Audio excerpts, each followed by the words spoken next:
everybody. Thank you for joining us today. My name is Pat Hayes, and this whole presentation, this live Zoom, is going to be brought to you by Your Key to Senior Living Options and TLC Services. TLC stands for Transition Life Consultants. And what we do, there's about 20 of us.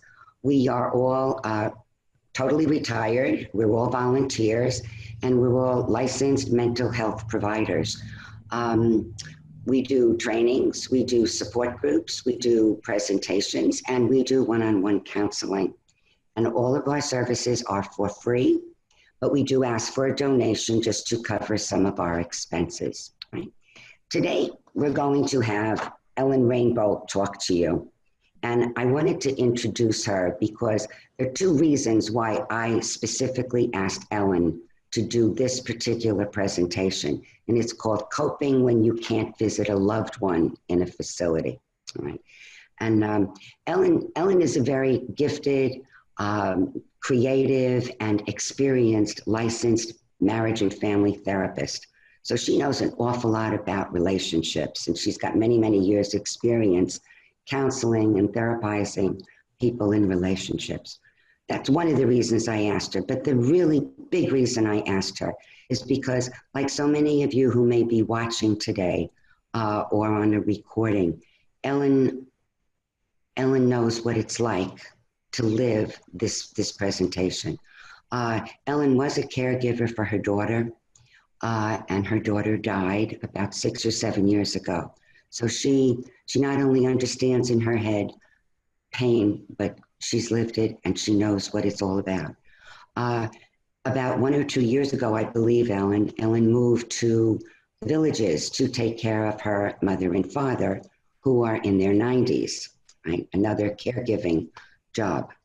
And in February, her father needed to be placed in a rehab center.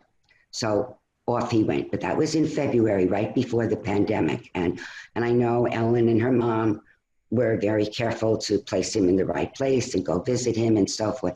And then the pandemic happened and no visits. Well, in that time when the pandemic was going on, when no visits were allowed, her father needed to be moved to another rehab center.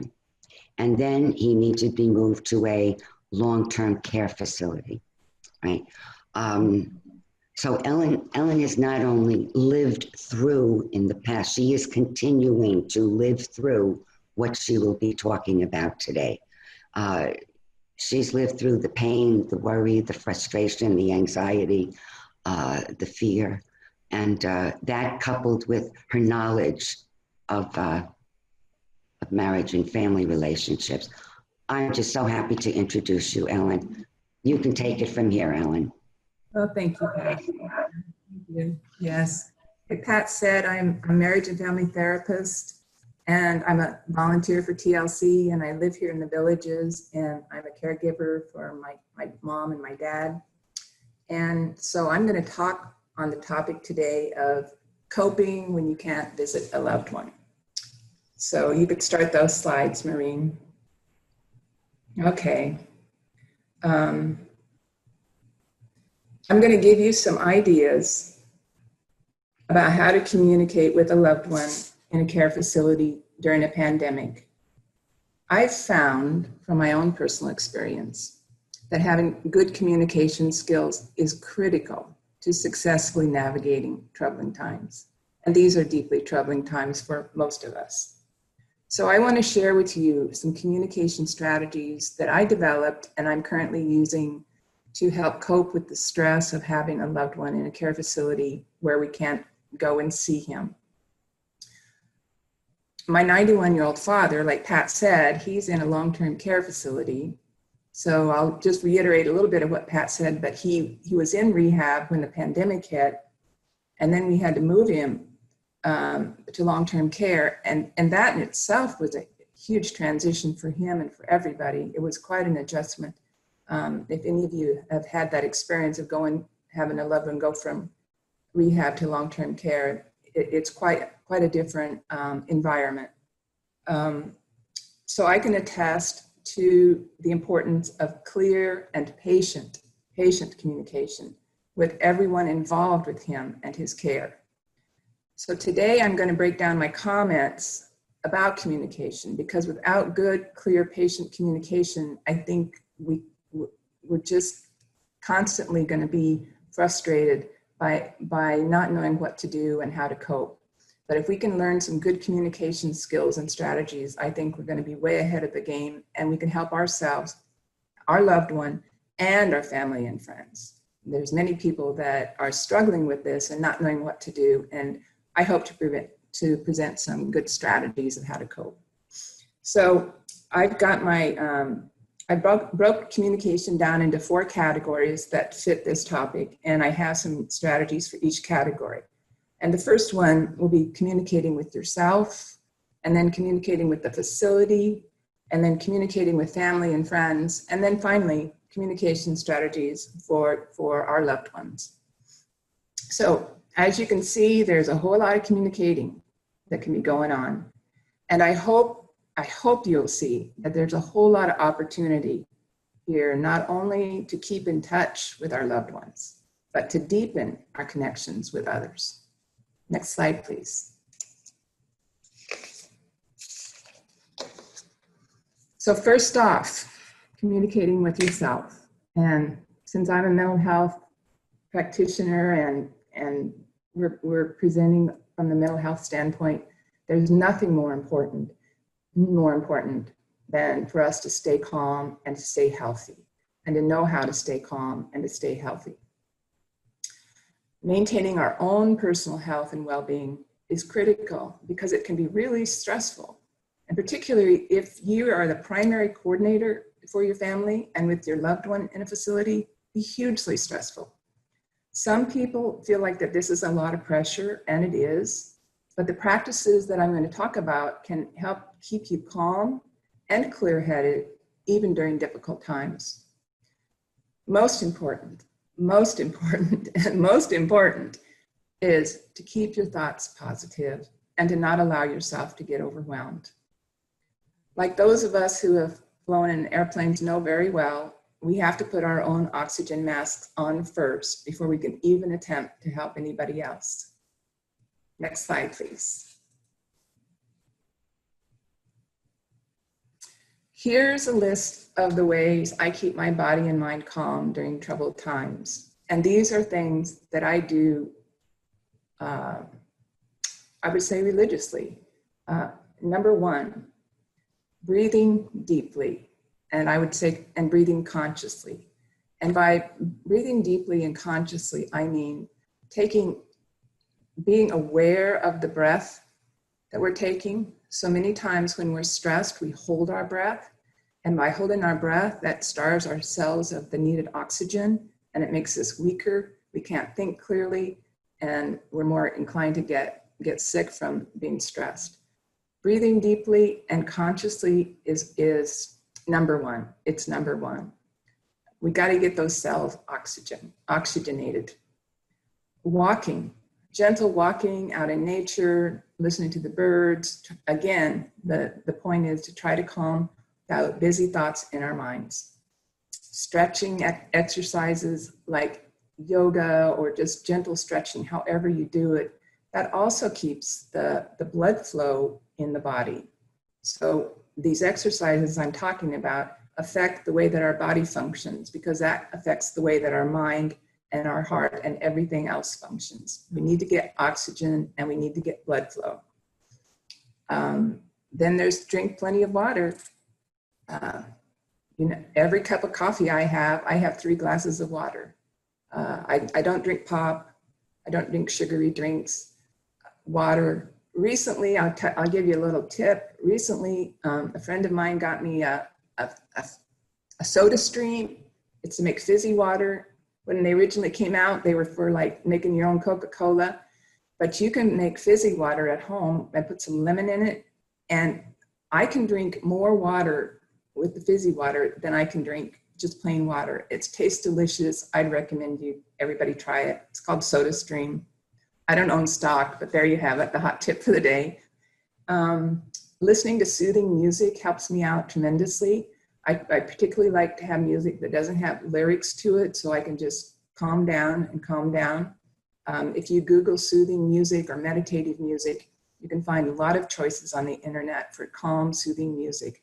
And again, it relaxes our body and it helps us do what we need to be doing. Meditating, for those of you that have practiced meditation, meditating can take many different forms. For me, taking a peaceful walk is meditation. For me, putting a jigsaw puzzle together is meditation. Anything that I do that I can focus on and calm my mind is meditation. Prayer, of course, prayer gets, I say about prayer, don't leave home without it, take it everywhere you go. And prayer is a powerful tool, not only for praying for others, but keeping yourself in constantly tuned up with the divine or your higher power. Prayer is a wonderful, wonderful tool, and I would recommend to everybody to use it all the time. Journal writing your thoughts down. If you have recurring thoughts in your head and you can't quite settle down and you can't quite get them out of your head, one wonderful way is to do journal writing. And when I journal write, I don't censor, I just put my pen to the paper and then I start writing. And some people recommend every morning, maybe writing for 5 minutes without censoring your thoughts, just put it on paper.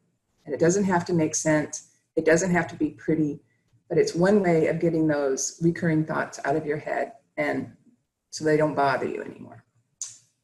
Laughter, boy, it does so much for us. So when we can have friends we can connect with, even if it's a virtual connection, and we can laugh and enjoy each other and smile, that produces a whole lot of wonderful endorphins in our system and keeps me, I think most people, happy and humming along. So include some laughter in your life. And creative projects. For me, putting this slideshow together and this presentation has been a creative project. For other people, painting their bedroom might be a creative project, or doing needlework or some stitching. Any kind of a creative project is hugely helpful in keeping yourself calm during troubled times.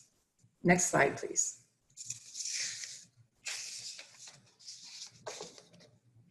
So the next point that I want to make about communicating is communicating with the facility team. And by the facility team, I mean all the people that work at the assisted living or long-term care facility where your loved one is residing.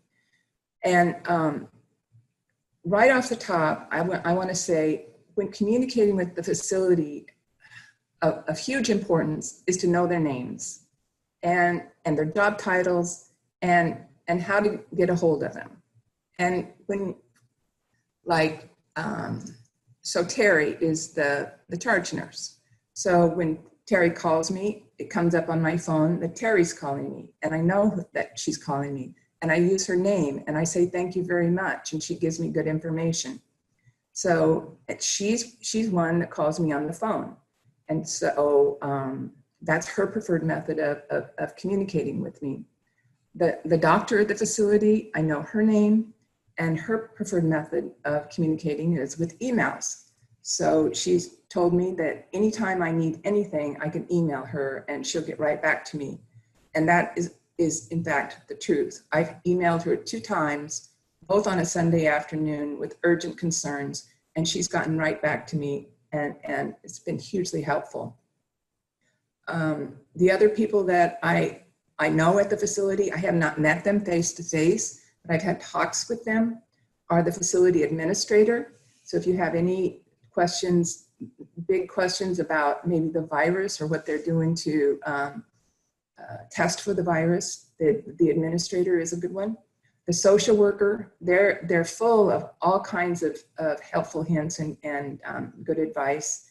And the activities director. The activities director is another good one to know. So the administrator, the social worker, the activities director, the charge nurse, and the doctor.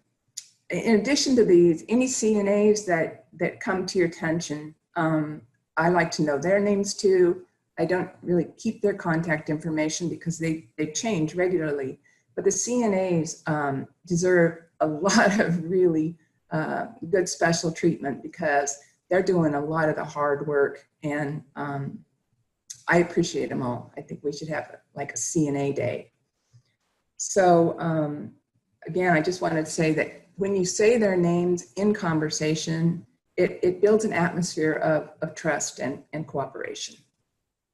Okay, next slide, please. Okay. So it's very important when you're dealing with the people in the facility to ask for what you want clearly and respectfully.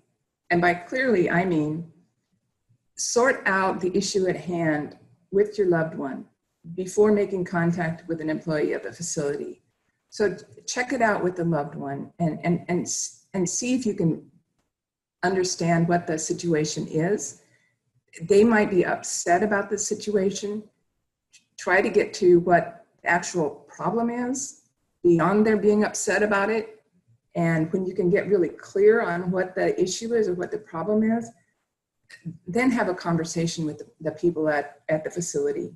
And try to, when you have conversations with people at the facility, I tried my utmost to keep it collaborative and not confrontational. And so if there is an issue that arises, I think in the back of my head, I know we can work this out. I know we can work this out. So that's huge. The people on the other end, they have bad days too. And it may have been that they got irritable about something or other. Be understanding about that, collaboration. So when you're collaborative with the people in the facility, I believe that it helps assure that your family members are going to get better care, because the people that are providing the care for your family members, they can feel cared about too. I've even thought in the back of my head about getting some flowers for the nurses in that area. I haven't done that, but it's on my list of things to do because I really want them to feel like we appreciate them for all the work they're doing taking care of my dad. And again, if the situation seems troubling, I simply say something like, to them, I'll say something like, I'm sure we can work this out, which is the truth, that I'm sure we can work this out. And be very gracious dealing with the people that are working at the facility. I say things like, for the smallest matter, I say things like, thank you very much. I really appreciate it. This means so much to me. You're being so helpful. Thank you, thank you, thank you. Goes a long ways. I think many of us would be really surprised at the amount of negativity that the people that work in facilities face. And so anytime that they can get some gratitude and appreciation, it's well-deserved and appreciated by themselves. Okay, so another point I wanted to let you guys know about dealing with the facility is to know what their rules and regulations and their policies are. They have rules about how they do laundry and what you need to do to get laundry done. They have rules about how you can drop off things for your loved ones during this virus so that they can be decontaminated and given to your loved one. They have rules for how you can pick things up. Simple things like what the meal schedule is and what their policy is about masks and visitation. And you can ask them if they're doing any COVID testing, those kinds of things. So the third point I wanted to make about communicating is communicating with your family and friends. In my family, I have a mom, a brother, a sister, and a close cousin who I keep updated when there are changes to my father's situation. The easiest way for me to communicate with them and keep them updated, the four of them, is through texting. And I'll just put a little plug in about learning a new skill. I'm a little bit technologically challenged, but boy, texting is such a sweet way of keeping in touch with people.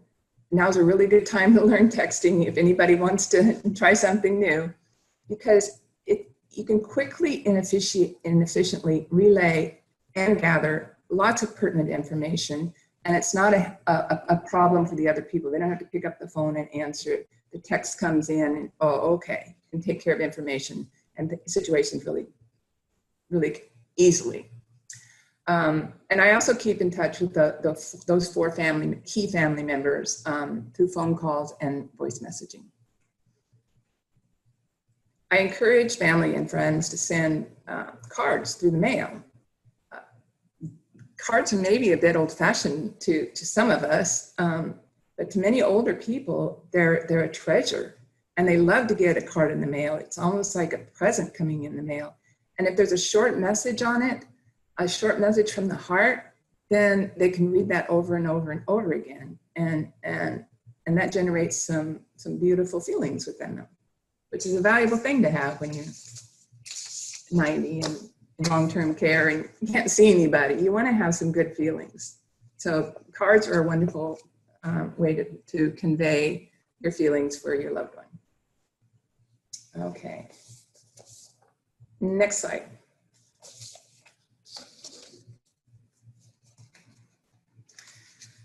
I especially enjoy, and I really do enjoy, keeping families and friends and neighbors informed about my father's progress, so that they can respond as they feel appropriate. We have many wonderful neighbors and an active neighborhood association. So many people know my dad, and they ask me about him when they're walking by my house. I've had several really excellent conversations with neighbors about navigating the final chapters of life. Our neighborhood has a prayer chain with prayer concerns emailed out to everyone on the list. And this has been tremendously helpful in staying in contact with others. I also keep my father's phone number updated. His phone number every time he changed facility or he changes rooms, his phone number changes. So it's changed probably about 5 times since February, 5 or 6 times since February. So I keep his phone number updated and close at hand so that I can give it out to others and when they ask how he is. So if somebody walks by my house taking a walk at night and I'm out pulling weeds, they say, "Hey, Ellen, how's your dad?" I said, "Oh, he's great. Just a minute, let me get you his phone number." And that's how I do that. Church friends, they're especially valuable right now. Prayer lists and online church services, they've been a rich blessing to us. Let family and friends know what a good time to call would be. That's probably the first question I get from people is like, when should we call? And for us, it's usually about 4 o'clock in the afternoon or 7 o'clock in the evening. In the mornings, generally, my father has appointments and activities. I also let people know to keep calling if there's no answer. I know that sometimes my dad, he can't get to the phone in time. Maybe he's across the room or whatever. He can't get the phone in time, or he can't find the phone, or he's busy talking to somebody, a nurse or somebody, or his food just arrived. There's lots of reasons that he doesn't get to the phone in time. That doesn't mean he doesn't want to talk. Just keep trying. And sometimes his oxygen levels get low and it's hard to talk. So you might have to call back again. But let your family and friends know to keep trying and that all their efforts are really appreciated and deeply helpful. I just can't say how helpful it is to have lots of people calling and having chats, especially because we can't go in and visit. Communicating with your loved one. So most of us have seen pictures of people talking to their loved ones through the window of the facility. And I put a smile on my face every time to think about how creative we can all be. And this is a time to be creative. When my dad was in rehab, we put a piece of paper in it. We had him put a piece of paper in his window so that we could see him and know what window was his. Now he doesn't have a window. So we're staying in touch with phone calls and weekly FaceTime meetings, which are set up by the activities director. The activities director has FaceTime meetings on an iPad, and she takes them around to everyone in the facility that wants to have a 15-minute FaceTime. And that's pretty wonderful. So you don't have to know a whole lot about technology to participate in one of those. Care packages. Care packages are a great way to show your loved one how much they mean to you. My cousin Wanda takes a care package over to my dad regularly. He's always pretty excited to see what's in it. Of course, she gives him sweet treats like homemade peanut brittle and other delicacies. When my mom and I take a care package, it includes his mail, some pictures, a magazine, just plus odds and ends that he may ask for, like toothpicks and his razor, just small items, or his hairbrush. Another idea is to get your loved one their own phone. The phone that's in the facility, it only will call for, you can only call out locally. So there's loved ones that my dad can't connect with. He can receive calls, but he can't call, like can't call back home. So get them their own phone. I am just in the process. I have purchased a phone. I'm getting it set up. So this is a new idea. I haven't really tried it out, but I wanted to throw this out to you guys because I think it's a good idea to get them their own phone. And our plan is that we're going to give him this flip phone with big print numbers on Father's Day from his 3 kids. And so then he can call us all up and say thanks. That's the plan. Next slide, please.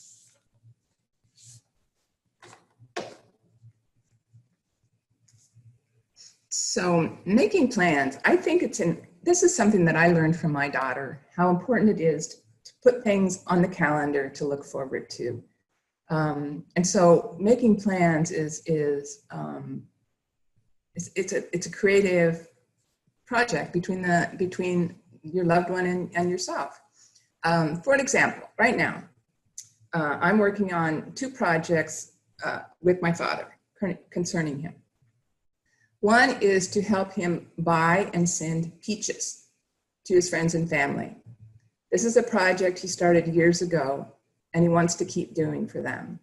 So every August, he has a list of about 25, 30 people, old neighbors, current neighbors, friends, ex-husbands, kids, grandkids. He has a list of about 30 people that he sends peaches to.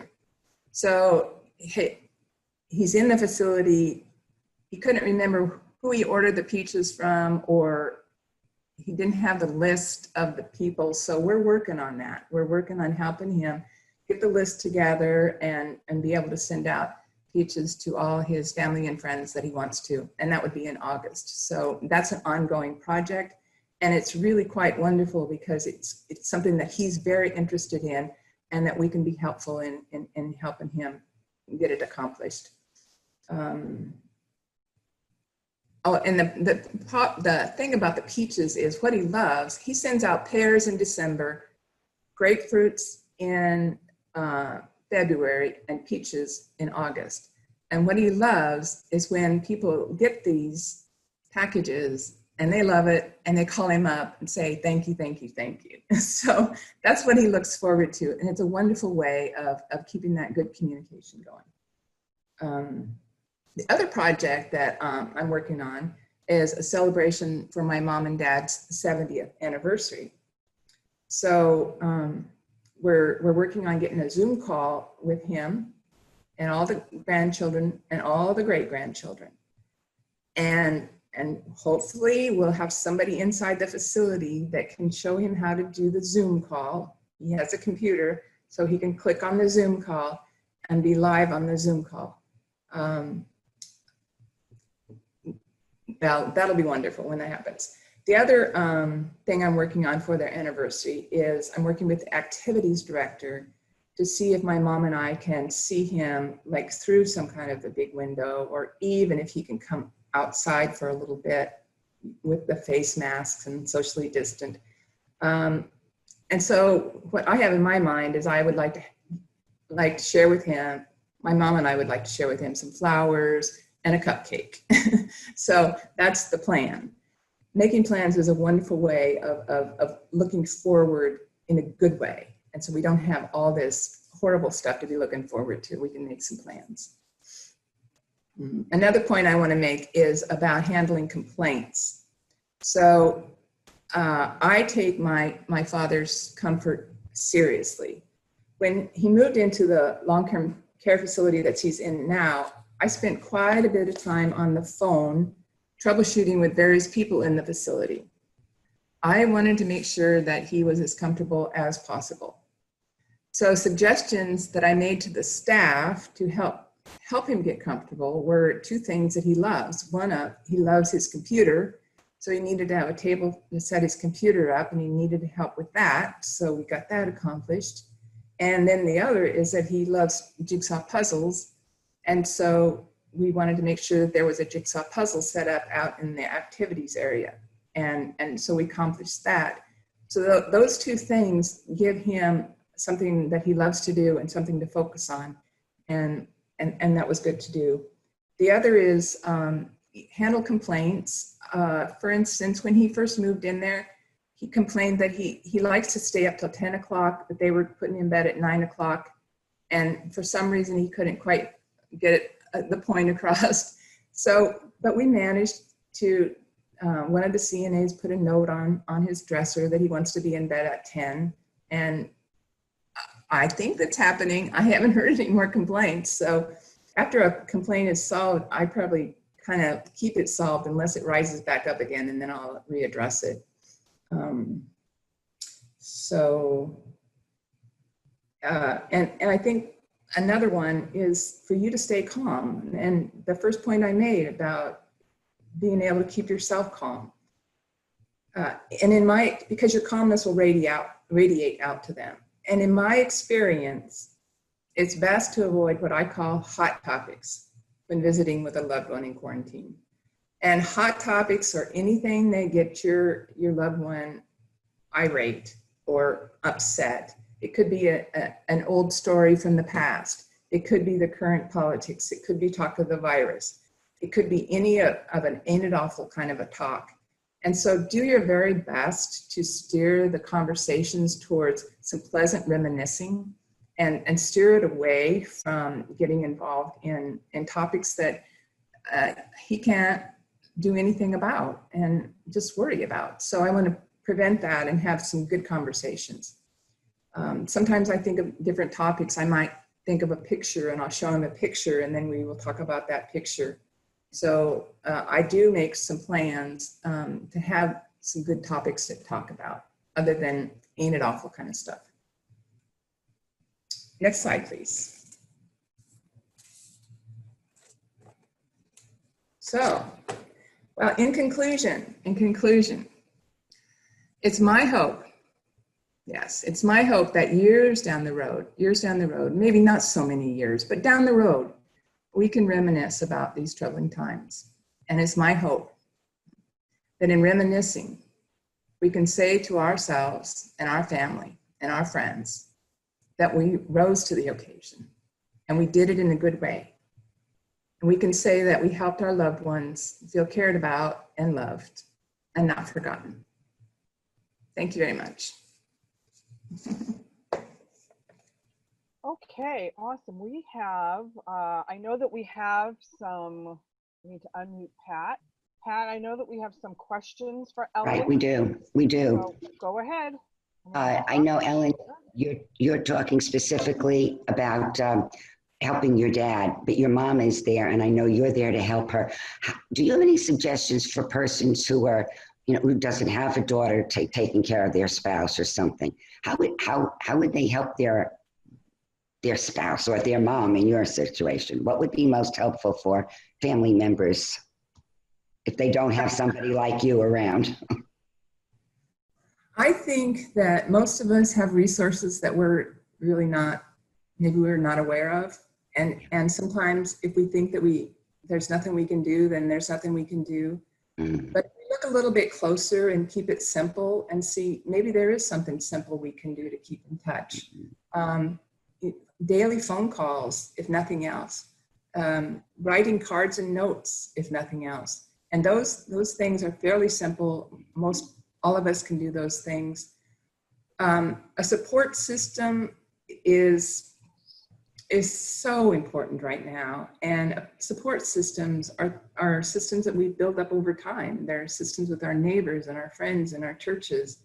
And I don't think it's too late to start a support system.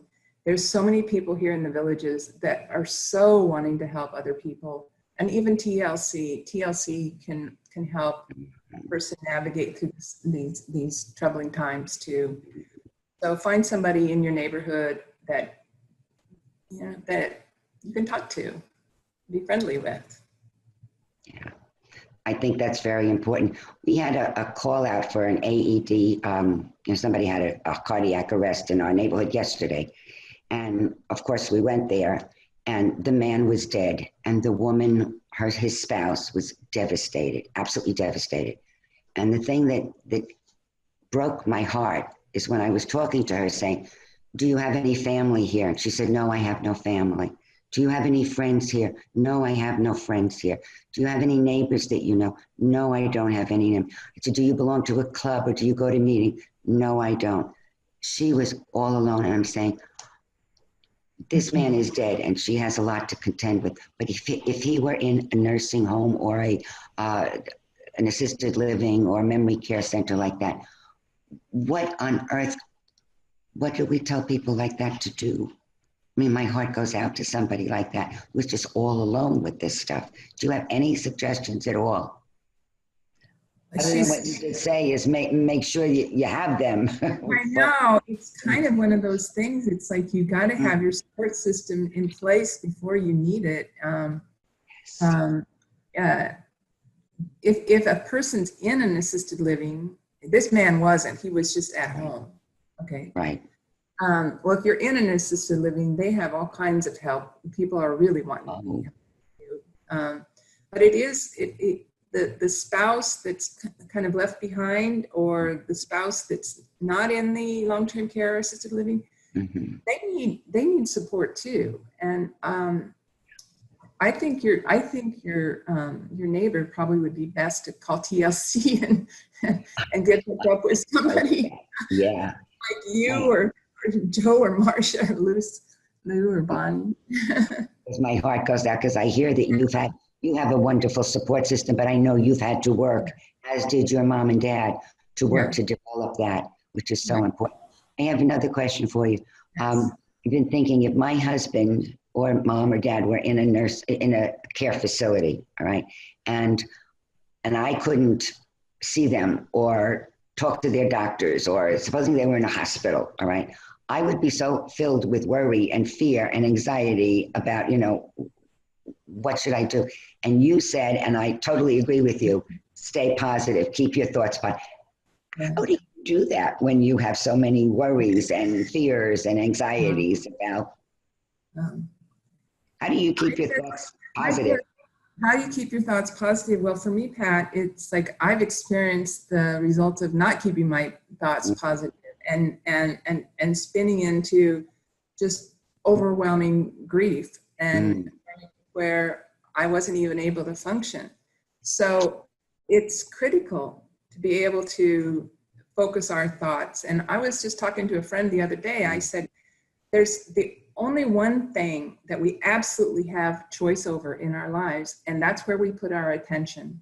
And that where we put our attention, that produces the kinds of thoughts we're thinking. So right now, I could be looking at this beautiful vase of flowers, or I could be looking at the trash can. Where I choose to put my attention. So it's a practice. It's a practice. And if you haven't done it, now's a good time to start looking at the flowers instead of the trash. And that doesn't mean that we don't pay attention to the things that need to be taken care of, but we don't dwell on it. So when the news comes on, what I'll do is I'll just catch what's going on, and then I'll just go about my business, and maybe I'll say a prayer for the things that's going on and say, hey, we need some help here. Yeah. My other question is, you've been talking about your dad in a rehab and a long-term care facility.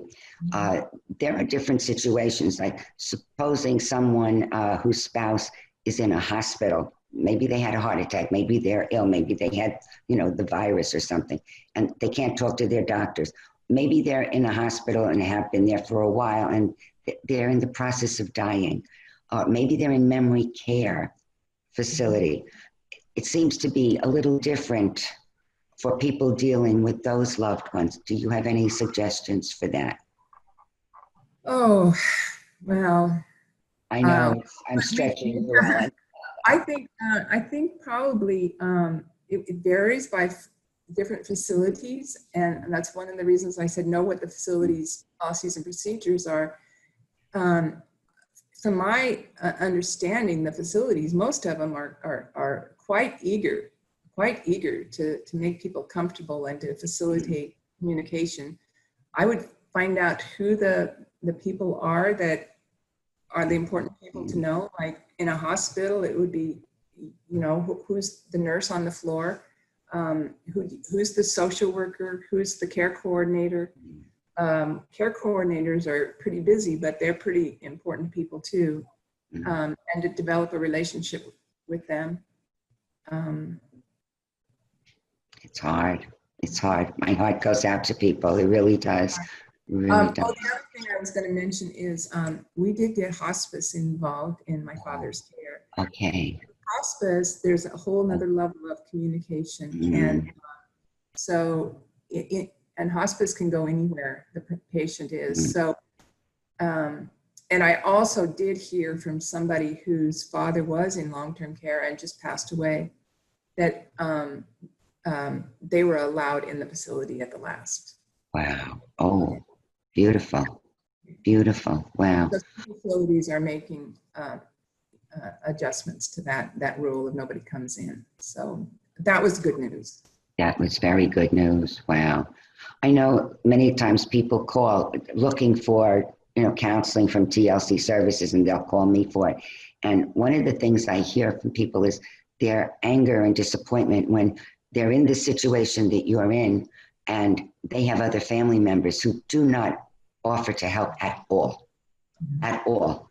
And I'm wondering, do you have any suggestions for them? Well, I would just suggest that if somebody doesn't want to be helpful, I'm not sure that there's any way that you can make them be helpful. I think you can calm your own mind down and know that you're doing the best that you can, and really not worry too much about that other person. I wouldn't have a reactive response to them, like, nah, I'm going to not talk to them or not even let them know. I would still keep them in the loop. I would take the high road. I would keep them in the loop, keep them informed, but generally not have any expectations. If they've let you know that they're not interested in being helpful, or if that's their history, that they don't want to be helpful, they have their own reasons for doing it. I'm not going to wonder what they are, but I wouldn't beat my head against the wall trying to get somebody to change. And some of those people that have talked to me about that, they're filled with anger, anger at their family, and which just makes a big break in the family. Yeah. And so I'm all about taking the responsibility for your own self and calming your own self down first, getting calm, and looking at what you can do. It's so hard to change somebody else, and when I start pointing the finger at somebody else, it just makes me mad. So I'm better off just doing what I can do and letting other people know that they can be helpful if they want, but not get mad about it. It's not under my control.